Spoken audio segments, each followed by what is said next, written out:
शिव जी से अपने मन का भाव कहें। और शिव जी के मंदिर में जो जाना प्रारंभ करते हो, शंकर जी के मंदिर में जो तुम झाड़ू लगाना प्रारंभ करते हो, हमने कहा था बेलपत्र सिद्ध है, शिव जी पे चढ़ा जल सिद्ध है, रुद्राक्ष सिद्ध है, शंकर जी पे चढ़ी हुई भस्म सिद्ध है। हमने आपसे कहा शिव जी के पास जो जा रहा है वो सब सिद्ध है, शंकर के पास जो पहुंच रहा है वो सब सिद्ध है। उसमें कुछ ये नहीं सोचना पड़ेगा कि इनको सिद्ध कैसे करें।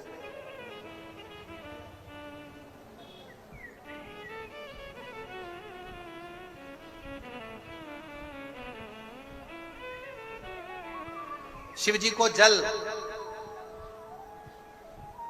सोने के लोटे से चढ़ाया जाता है, चांदी के लोटे से चढ़ाया जाता है, तांबे के लोटे से चढ़ाया जाता है, पीतल के लोटे से चढ़ाया जाता है, स्टील के लोटे से चढ़ाया जाता है, कांसे के लोटे से चढ़ाया जाता है, हीरे के लोटे से चढ़ाया जाता है, पन्ना के लोटे से चढ़ाया जाता है। काय के लोटे से शंकर भगवान जल को स्वीकार करते हैं। जम के बोले, जम के तांबे के लोटे से शिव जल को स्वीकार। क्यों भैया? चांदी क्या शिव स्वीकार नहीं करते? सोना क्या शिव स्वीकार नहीं करते? हीरे जवाहरात ये सब क्या शिव स्वीकार नहीं करते? तो तांबे से भगवान शंकर का ऐसा कौन सा मेल है? तांबे से 33 कोटि देवता का ऐसा कैसा मेल है? तांबे से भगवान नारायण का ऐसा क्या प्रेम है? तांबे के लोटे से, तांबे के पात्र से, तांबे के कलश से, तांबे के बर्तन से भगवान का इतना प्रेम कैसे हो गया? आखिर ताम्र का पात्र ही भगवान को प्रीत क्यों? 33 कोटि देवता को तांबे का बर्तन ही क्यों अच्छा लगता है? स्टील क्यों नहीं अच्छा लगता? सोना क्यों नहीं अच्छा लगता? चांदी क्यों नहीं अच्छी लगती? कांसा क्यों नहीं अच्छा लगता? पीतल क्यों नहीं अच्छा लगता? उनको सोना ही क्यों भाता? उसको तांबा ही क्यों भाता? तांबे की मूलता क्या? और यह प्रश्न केवल एक नहीं है, यह प्रश्न कई लोगों का कि भगवान को तांबे का लोटा, तांबे का पात्र, तांबे का बर्तन, शिव को, राम को, कृष्ण को, भगवान को। अब दुनिया के लोग चांदी का प्रयोग करने लगे, चांदी का लोटा होना, चांदी का ये होना, चांदी का वो होना। अब थोड़ा सा अपना अपना भाव है, हम बोलेंगे तो लोगों को थोड़ी काली मिर्ची लग जाती है, इसलिए हम बोलते हैं। अब लोगों का मन का भाव हो गया कि हम करोड़पति हैं तो चांदी से अभिषेक करेंगे, हम धनपति हैं तो शिव जी को, राम जी को, कृष्ण जी को, मेरे भगवान को, 33 कोटि देवता को अगर कोई पात्र अच्छा लगता है तो वो तांबे का पात्र अच्छा लगता है, बाकी के पात्र से कोई मतलब नहीं। कब दुख कटेगा? कब तकलीफ मिटेगी? शिव परीक्षा लेते, परिणाम मिला, रिजल्ट है, और जब देता है तो दुनिया का सारा सुख प्रदान कर देता।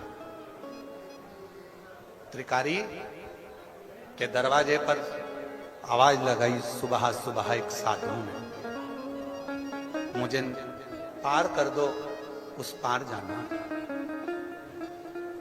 शिव साधु बनकर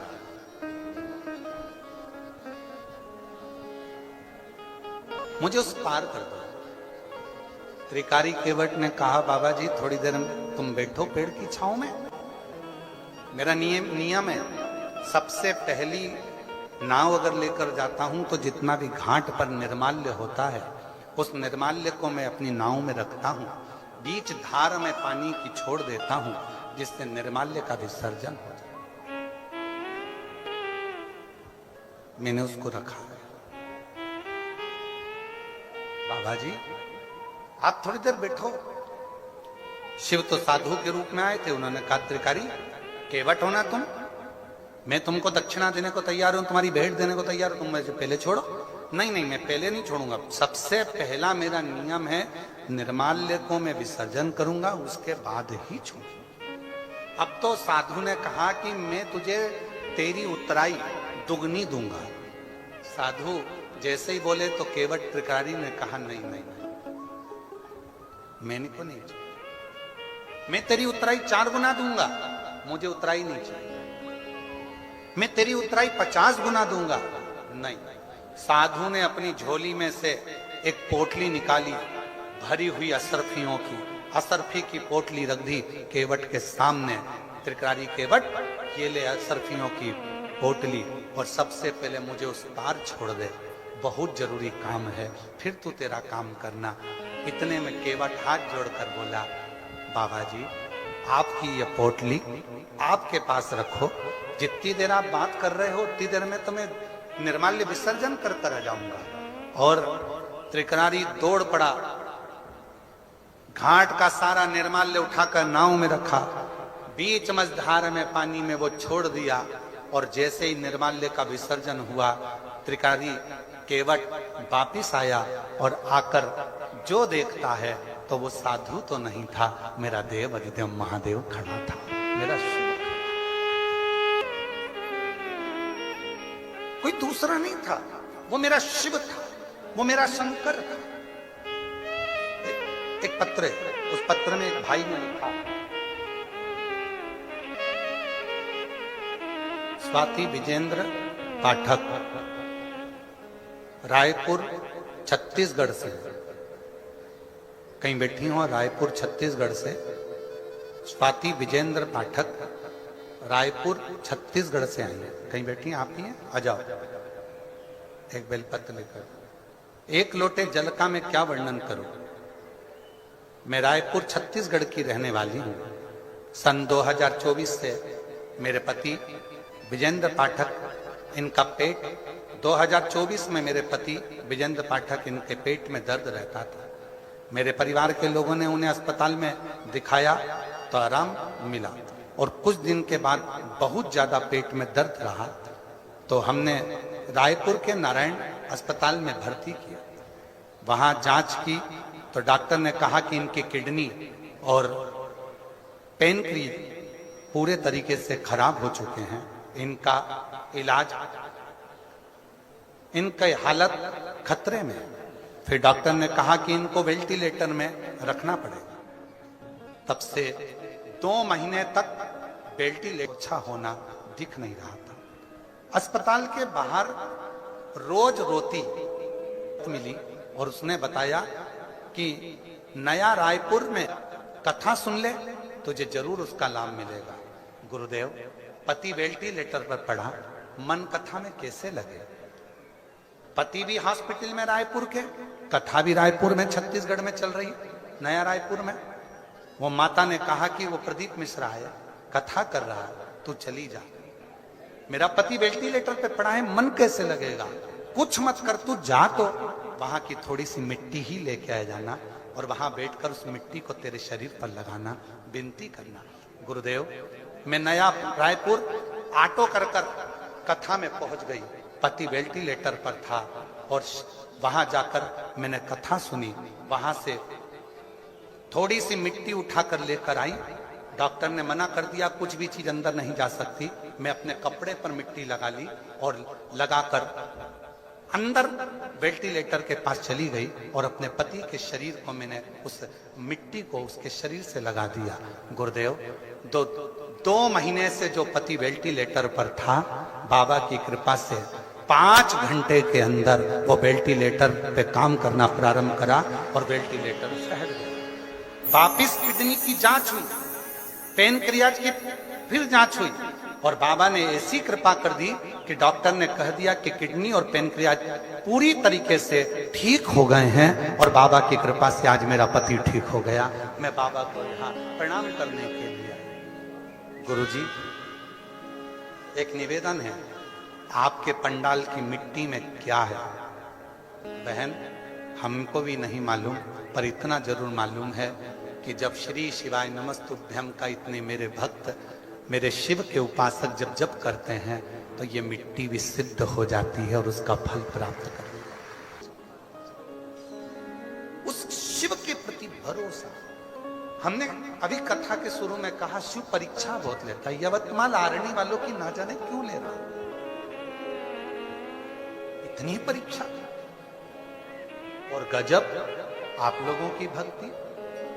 पर एक निवेदन हमारा आप लोगों से है, जब बहुत तेज हवा चले, समिति आप लोगों से निवेदन करे, भाई रामदेव श्री शिवपुराण की कथा समिति आप लोगों से कहे कि पंडाल से बाहर निकल जाओ, तो निकल जाया करो। उनको भी भय लगता है, डर लगता है, प्रशासन भी आप लोगों से बार बार निवेदन करती है कि भाई पानी आ रहा है, हवा चल रही है, आंधी चल रही है, अपन गीले हो जाएंगे ना, चल जाएगा।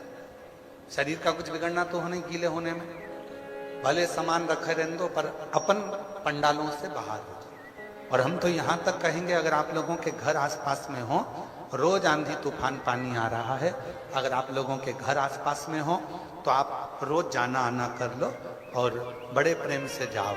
ये मत सोचना कि 100 रुपये 50 रुपये लगेंगे, बाबा से कहकर जाएंगे 50 रुपये तुम खर्च करो, 50,000 वो देगा एक हफ्ते के अंदर, तो तुम चिंता मत करो, अपना आना जाना चालू करो। ज्यादा पंडाल में पानी भरा रहता है, आंधी चलती है, पानी आता है, तूफान चलता है, सबका हृदय, चाहे प्रशासन हो चाहे समिति हो, हमारे को भी कक्ष में बेचैनी लगी रहती है तुम्हारे चक्कर में कि तुम्हारा सब स्वास्थ्य ठीक रहे, सब आनंद में रहे। थोड़ा सा शिव है। कई लोग कहते हैं हम शिव जी के भरोसे, हम भी शिव जी के भरोसे, पर कर्म तो करना पड़ेगा ना। सब शिव के भरोसे तो मना नहीं है, परंतु थोड़ा वो तो जब कोई कह रहा है कि बाहर निकल जाओ, निकल जाओ, चल दो, अपने को आगे बढ़ो। शिव तत्व का त्रिकारी की परीक्षा ले ली। केवट के सामने भगवान शंकर प्रकट हो गए। केवट, त्रिकारी, गजब, तेरी भक्ति मुझे पसंद है। त्रिकारी, मेरा एक नियम है, मेरे मंदिर में गुआरी लगाने वाला, मेरे मंदिर में दीप जलाने वाला, मेरे मंदिर में लेपन करने वाला और मेरे निर्माल्य को विसर्जन करने वाला कभी भी भटकता नहीं है, उसकी मंजिल तक मैं पहुंचा कर।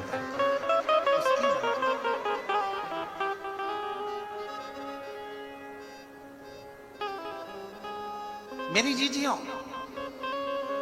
किसी किसी मंदिर में पुजारी जी नहीं है, किसी किसी मंदिर में पंडित जी नहीं है।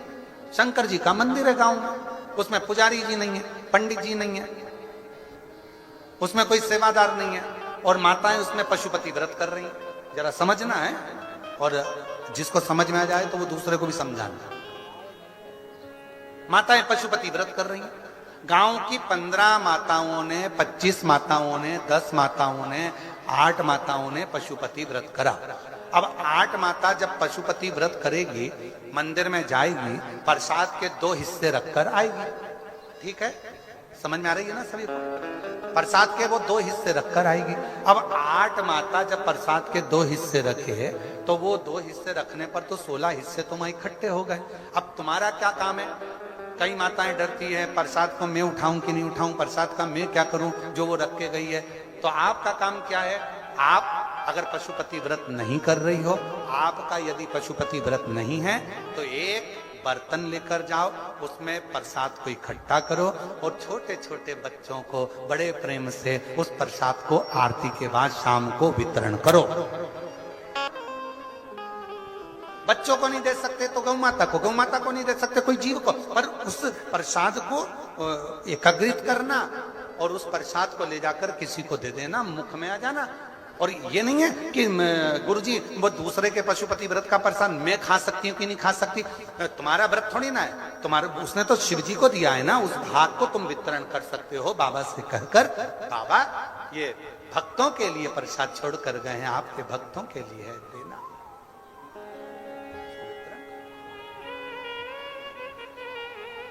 और अगर कहीं पुजारी जी हैं, कहीं पंडित जी हैं, कहीं विद्वत ब्राह्मण विराजमान हैं मंदिर में, तो वो तो करते ही हैं, वो तो सब प्रसाद बांट ही देते हैं। पर कहीं कोई कोई शिवालय ऐसे भी हैं, हो सकता है आपके गांव में कोई मंदिर शंकर जी का ऐसा जहां कोई पुजारी जी ना हो, कोई पंडित जी ना हो, कोई विद्वत जन ना हो, तो वहां कोई प्रसाद चढ़ाकर चले गए, रखा रिया रखा रिया रखा रिया।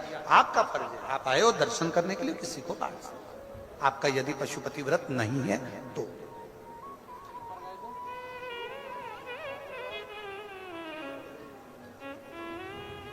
सेवा का फल मिलता है, सेवा किसी भी रूप में।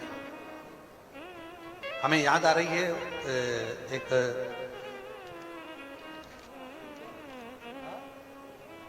नोएडा के एक अमित रघुवंशी नाम का एक लड़का, नोएडा में उसका मिलना हुआ। अगर वो कथा सुन रहा होगा तो उसको प्रसन्नता भी मिली। अमित रघुवंशी अच्छा बच्चा, 4 भाई हैं, 2 भाई दिल्ली में, वहीं नोएडा में हैं। उसने बहुत मेहनत कर ली। आखिरी में भी नोएडा में आने के बाद भी उसकी कोई जॉब नहीं लग रही। और हम वहीं कथा करने के लिए, वो स्कूल में कथा चल रही थी, हमारे कौन सा स्कूल था वो स्मरण में नहीं है हमको, हम वहां कथा कर रहे थे। वो आया मिलना है। अब हम तो कुछ बताते ना करते। उसने कहा गुरुजी प्रणाम, ऐसा ऐसा है, क्या करें? तो हमने कहा बस मंदिर में झाड़ू पोछा करो, सेवा करो, 1 लोटा जल चढ़ाओ, इससे बढ़कर क्या है? उसकी नौकरी करोगे तो वो तनख्वाह देना चालू करेगा। जिसकी भी नौकरी करोगे तनख्वाह तो देगा। वो अमित रघुवंशी ने शिव जी के मंदिर जाना चाहिए और बाबा की ऐसी कृपा हुई, एक ही काम करता था, मंदिर में केवल जाता था, क्योंकि इतनी दूर लोटा ले जाने में उसको दिक्कत होती थी। तो मंदिर की जो बाल्टी होती थी पानी की, उस पानी की बाल्टी को नल से भरकर मंदिर में रख देता था। बस एक ही काम करता था, बाल्टी को भर के मंदिर में रख देता। और जो आता था वो मंदिर को एक बाल्टी, जो दूर रहते वो लोटा नहीं लाते तो वहां से भर भर के चढ़ाते। उसका फल ये मिला कि उस अमित रघुवंशी की नौकरी इतनी अच्छी कंपनी में लग गई। बाद में उसने पत्र लिखा, गुरुजी आज मेरी नौकरी अच्छी कंपनी में हो गई। ये शिव की उदाहरण, ये शिव। मेरे शंकर भगवान किसको नहीं देते? सबको। ऐसा कोई नहीं है संसार सागर में जिसको शंकर भगवान ना देते, शिव ना।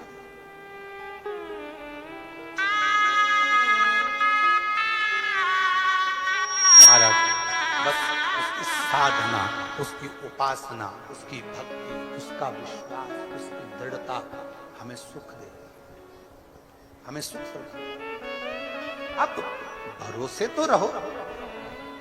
और कई लोग ऐसे हैं कर्म ही नहीं करना चाहते। वो तो सोचते कि हम मंदिर जा रहे हैं तो हम बस एक ही काम करेंगे। नहीं, मंदिर गए हो ना, थोड़ा फैलारा उठाओ। मंदिर गए हो ना, दीपक बहुत सारे रखें, उठा के एक जगह पर रख दो। मंदिर गए हो ना, कभी कभी नंदी बाबा को भी साफ कर दिया करो। मंदिर गए हो ना, कभी कभी जलाधारी को साफ कर दिया करो। मंदिर गए हो ना, थोड़ी देर बैठकर उससे साधना करा करो। मंदिर गए हो ना, नंदी के पास बैठकर उससे थोड़ी देर बैठकर चर्चा करा करो, थोड़ी देर बैठकर बात करा।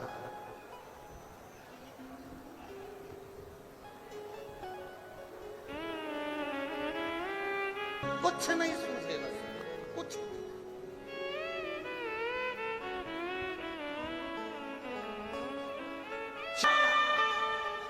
किस लिए लगता है? उस तांबे के पात्र में ऐसी क्या प्रीत है?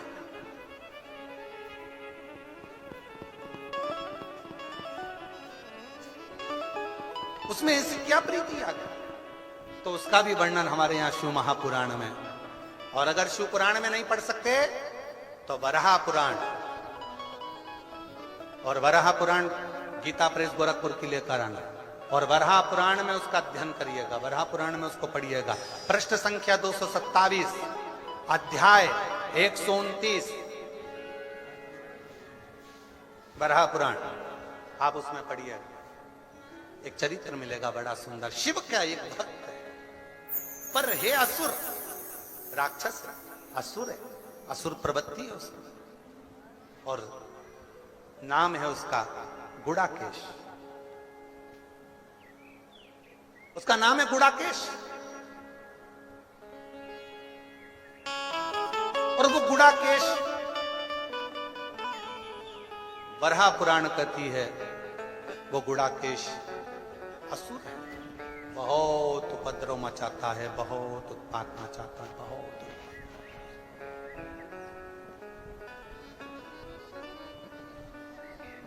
थोड़ा ध्यान दीजिएगा। चांदी के बर्तन से अगर आप पूजन कर रहे हो तो चांदी के बर्तन को सिद्ध करना पड़ेगा। सोने के बर्तन से अगर आप पूजन कर रहे हो तो सोने के बर्तन को सिद्ध करना पड़ेगा। स्टील के बर्तन से आप पूजन कर रहे हो तो स्टील के बर्तन को सिद्ध करना पड़ेगा। केवल एक पात्र होता है तांबा, जिस पात्र को सिद्ध नहीं करना पड़ता वो अपने आप सिद्ध रहता है। अपने शिव पुराण वर्णन कर रही है। एक गुड़ाकेश नाम का असुर है, बहुत उपद्रवी है, बहुत उपद्रवी। कहीं पर भजन ना होने दे, सत्संग ना होने दे, स्मरण ना होने दे, पुण्य कार्य ना होने दे। एक पथिक को वो गुड़ाकेश असुर त्राण दे रहा है।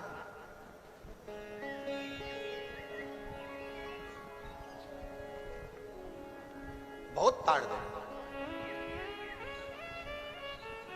अब वो गुड़ाकेश असुर जब बार बार तार दे रहा था तो वहीं से उसी समय पर नंदी का निकलना हुआ, नंदी का आगमन, नंदी का। और नंदी निकल कर जा रहे थे, उन्होंने देखा कि कोई असुर एक पथिक को कष्ट दे रहा है, कोई असुर पथिक को कष्ट दे रहा है। नंदी रुक गए और नंदी ने रुक कर कहा, भाई तुम कौन हो? वो असुर हंसा, हंसकर कहा कि मैं गुड़ाकेश